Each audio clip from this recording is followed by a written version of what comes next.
तो जिस घड़ी का था इंतज़ार वो घड़ी आ गई है और cabaret is on the floor, जो पूजा मैम की ख्वाहिश थी।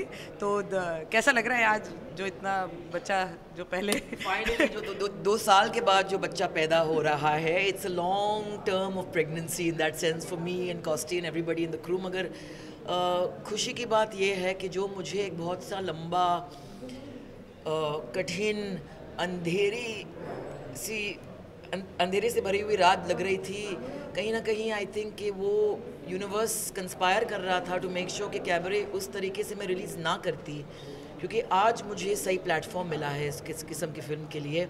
आई think that the digital space is not only the future, it's now.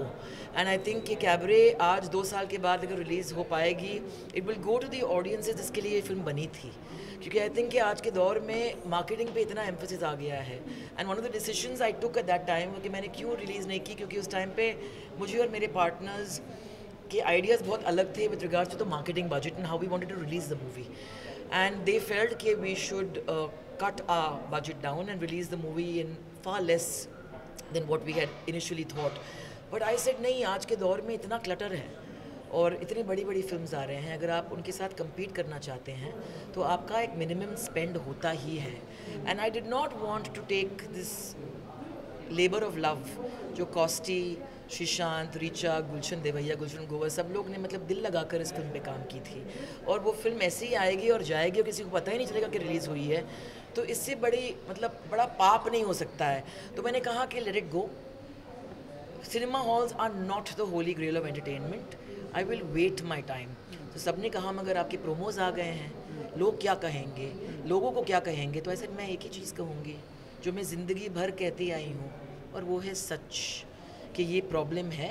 इसकी वजह से हम इस फिल्म को, इस बच्चे को दुनिया में एक डिग्निफाइड तरीके से नहीं ला पा रहे हैं, तो हम उस प्रोसेस को डिले करेंगे। आज अभी वो बच्चा तैयार है और प्लेटफॉर्म तैयार है, और दिलचस्पी के साथ, इंथुजियाज्म के साथ ZEE5 has met my enthusiasm level and given me this platform and I am delighted about that. Richa को चूज़ किया है आपने, रिचा पे तो क्या सोच के रिचा ही चाहिए थी मतलब? I was convinced, completely convinced. I think कि Kostov also saw that. पहले हमने लॉरेन गॉटलिब को अप्रोच की थी, एंड बिकॉज कॉस्टी फेल्ट कि वी नीडेड अ डांसर। मगर जैसे स्क्रिप्ट इवॉल्व होती गई 1 साल के बाद में, हमें लगा कि नहीं, we need an actor for this film. When I looked around me, there was only one person who kept coming back to me, that was Richa Chadha, because I felt कि she is somebody who is not only a fine actor, she is a fine woman. मैंने काम की थी उनके साथ में Charles पे for a few days, और तब मैंने देख लिया कि इस लड़की में बहुत बहुत बड़ी बात है। इट्स नॉट ओनली कि आप परफॉर्मर हैं या नहीं हैं, it's about how courageous you are as a woman, both on set and off set. And मैंने ऐसे ट्रेड्स देखे उसके साथ में, उसमें ऑन दैट स्केड्यूल के, जहाँ पे सारे मर्द लोग भाग गए मगर वो मेरे पीछे थी, and she was giving me adequate support. So I said this चिक needs to be supported and needs to be given that kind of one lift to get where she needs to in that sense. And दुनिया ने तो उसे gangs of Wasseypur में, फुकरे में देख के appreciate किया था, but when I suggested her name to my partners and to other people, they were a little unsure कि हाँ एक्टर तो है मगर क्या वो ग्लैमरस रोल कर पाएगी। और मैंने कहा कि पता है प्रॉब्लम क्या है हमारी इंडस्ट्री के साथ में, कि हमें नए लोग नहीं, हमें नई नज़रिया चाहिए, कि हम लोगों को वैसे ही देखते हैं जैसे प्रीवियस फिल्म मेकर ने प्रेजेंट किया है। तो let's think out of the box. She is an actor, she is proven that to the world. My job is to make an actor glamorous, that's easy. And I think that me and Richa took it as a challenge. And I think कि जब हमारा first look दुनिया पे आबरसा, उस time पे everybody felt कि wow, she is never looked like that before, she is never seemed like that before, and they all looked up, they all start up and they took notice. And I think for us that was very gratifying. तो आज जब मैं रीचा की film की poster देखती हूँ, शकीला की, and I see posters of hers and I see covers of hers in a very glamorous avatar, मैं बहुत खुश हूँ कि दुनिया भी अभी उसे उसी नज़रिए से देख रहे जैसे मैंने 2.5 years पहले देखी थी। हाँ, और श्रीसंत भी है अभी यहाँ पर, और बिग बॉस के घर से निकल के आके तो काफ़ी चर्चा में रह रहे हैं। I am very happy because 2 years ago when I met Sreesanth, वो एक ऐसे फेज़ में थे जहाँ पे वो बहुत ही वल्नरेबल थे, but I think that the world stop believing in him. I think दुनिया जो है आपकी ऑबिचुरी बहुत आसानी से लिख देती है, और he is somebody who is all heart, और उसके लिए बहुत इम्पोर्टेंट होता है कि कहीं ना कहीं वो मिस रिप्रेजेंट ना हो और लोग उसके बारे में एक गलत तरीके से ना सोचें. And when I met him he seemed very vulnerable and very raw. और उस टाइम पे मैंने कहा कि मैं चाहती हूँ कि आप भट्ट साहब को मिले, और भट्ट साहब ने उनके साथ 5 या 10 मिनट बिताया. And all he did was put his hand on शीशांत्स हेड. और उनके बीच में एक साइलेंस जो मैंने महसूस की थी, that made me think that cabaret में एक कैरेक्टर है जो कॉस्टी सोच रहा है कि एक 65-year-old एक्टर को वो कास्ट करे. Why not cast Sreesanth in that character who is a 30-year-old man and make that character close to his persona, where he is from Kerala and he speaks a certain dialect, और that is how we named the character Chetta. तो I think बहुत ही organically उनकी casting हुई थी. And दुनिया भी बहुत कमाल की है. हिज डेस्टिनी इज़ अमेजिंग, क्योंकि 2 years ago nobody wanted to look at him and today people can't get enough of him.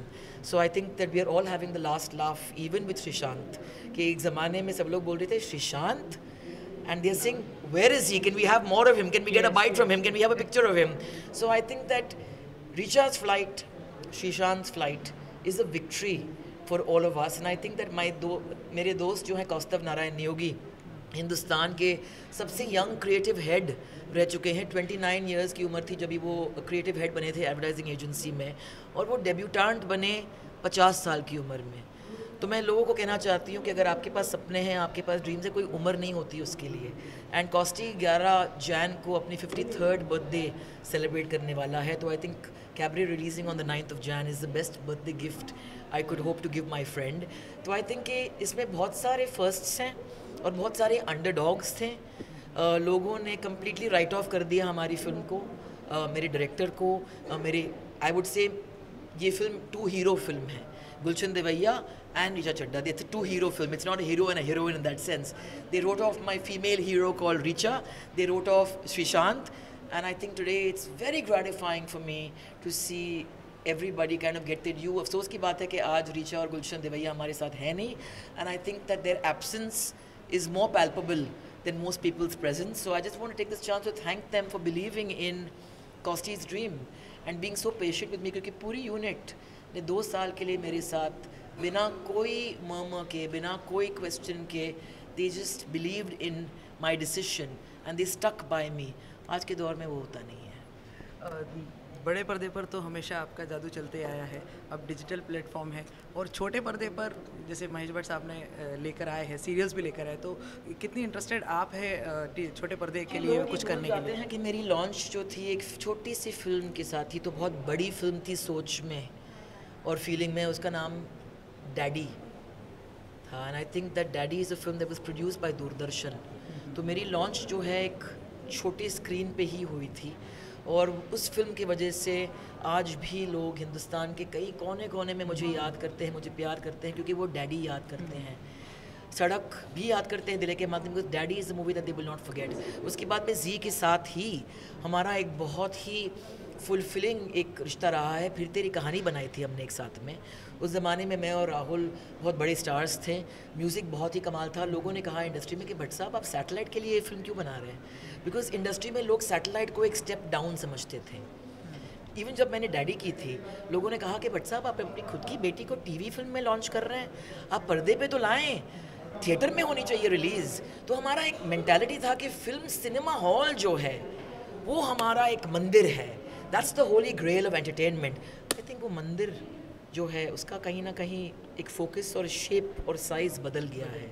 And I think that today your telephone screen, your tablet screen, your computer screen or your television has become your cinema hall in that sense.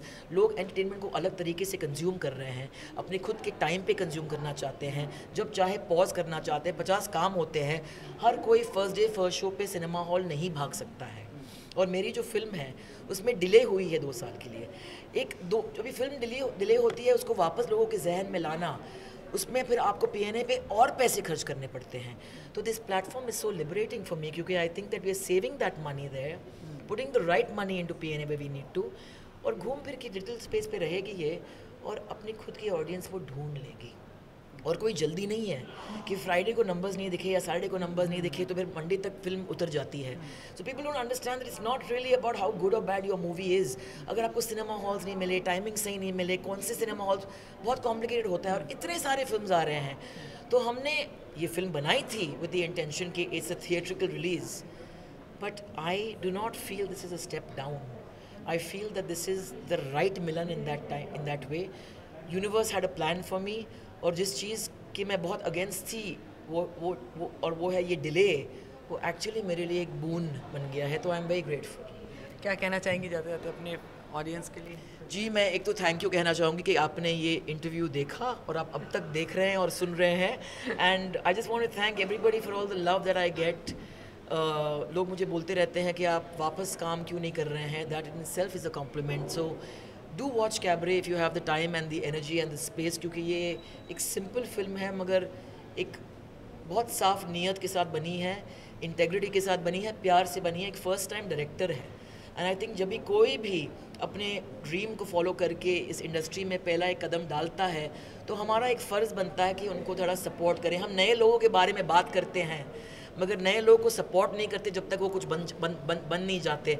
तो कौस्तुभ नियोगी की पहली फिल्म है. He is going to be 53 on the 11th of Jan. Make his birthday worthwhile. Log in. अच्छी लगे तो तारीफ़ करे, नहीं लगे तो बोले बकवास है, मगर देख तो लें आप प्यार से और खुले दिमाग से. आई अश्योर यू, शायद ये फिल्म आपकी ज़िंदगी नहीं बदलेगी मगर आपको एंटरटेन करेगी. And you will see a gorgeous Richa Chadha in a manner you have never seen before. Sreesanth, great performance by Gulshan Devaiah and Gulshan Grover. And आप बहुत अच्छे गाने सुनेंगे और देखेंगे भी. That's my promise. The music, as always, from any Bhatt film will not disappoint you. Thank you. Thank you so much. Thank you.